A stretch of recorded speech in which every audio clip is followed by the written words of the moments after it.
বন্ধুরা, আমের রস নিয়েছি। দেখো কতটা রস করেছি। এরকম করে রাখলে না অনেক কিছু বানিয়ে খাওয়া যায়, মানে সুবিধা হয় আর কি। তা আমি এই কতটা রস নিলাম।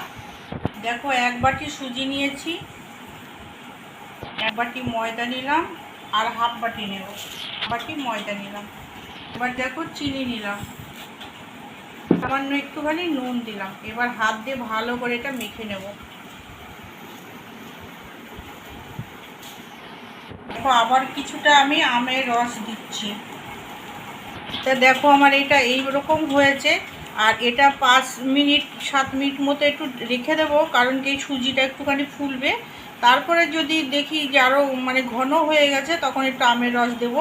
আর এখানে পুরোটাই আমি আমের যে রেসিপি করছি, তাই পুরোটাই এখানে আমের রস দিয়ে হবে, এখানে কোনো জল ব্যবহার করব না। দেখো বন্ধুরা, রান্নাঘরে চলে এসেছি। আর কড়াইতে দেখো, কড়াই কি ফ্রাই প্যানে দেখো সাদা তেল দিয়ে দিয়েছি, অনেকটাই তেল দিয়েছি। এবার আমি পিঠেগুলো ভেজে নেব।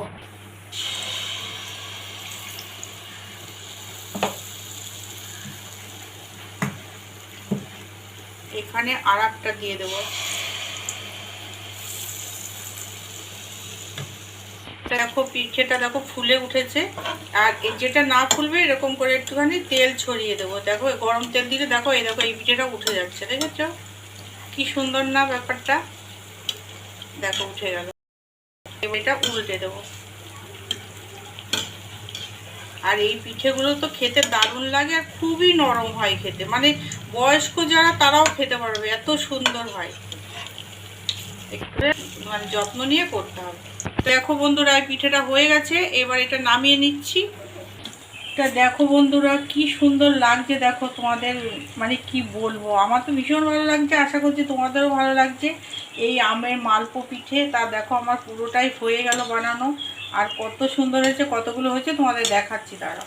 এই দেখো কত পিঠে বানিয়ে ফেলেছি। আশা করছি তোমাদের ভালো লেগেছে। ভালো লাগলে অবশ্যই বাড়িতে তৈরি করো, সবাই মিলে আনন্দ করে খাবে, ঠিক আছে? আজকের মতো তাহলে রাখছি। তোমরা সবাই ভালো থেকো, সুস্থ থেকো, টাটা।